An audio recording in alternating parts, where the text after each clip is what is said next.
പോലീസുകാർ നോക്കുമ്പോൾ സെപ്റ്റംബർ 17-ാം തീയതി രാത്രി എല്ലാവരും ഉറങ്ങിയതിന് ശേഷം ഇയാൾ വന്നിട്ടുണ്ടാവാം. അതിനുശേഷമായിരിക്കാം ഇയാൾ തൻ്റെ സ്വന്തം ജീവൻ എടുത്തിട്ടുണ്ടാവാം.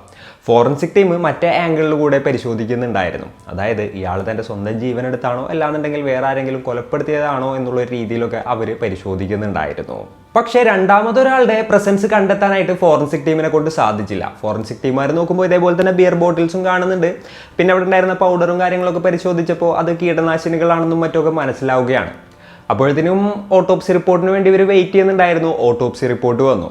ഇയാൾ മരിച്ചിട്ട് കുറച്ചധികം നേരമായിട്ടുണ്ടെന്നും അതായത് കുറച്ച് മണിക്കൂറുകളായിട്ടുണ്ടായിരുന്നുവെന്നും അതേപോലെ തന്നെ ആളുടെ വയറിൻ്റെ അകത്ത് ഒരുപാട് ആൽക്കഹോൾ ഉണ്ടായിരുന്നെന്നും അതേപോലെ തന്നെ ഈ ഒരു പെസ്റ്റിസൈഡും കാര്യങ്ങളൊക്കെ മിക്സ് ചെയ്തിട്ടുള്ള ആൽക്കഹോൾ ആയിരുന്നു ഇയാൾ കുടിച്ചിരുന്നത് തുടങ്ങിയിട്ടുള്ള കാര്യങ്ങളെല്ലാം തന്നെ ഓട്ടോപ്സി റിപ്പോർട്ടിൽ ഉണ്ടായിരുന്നു.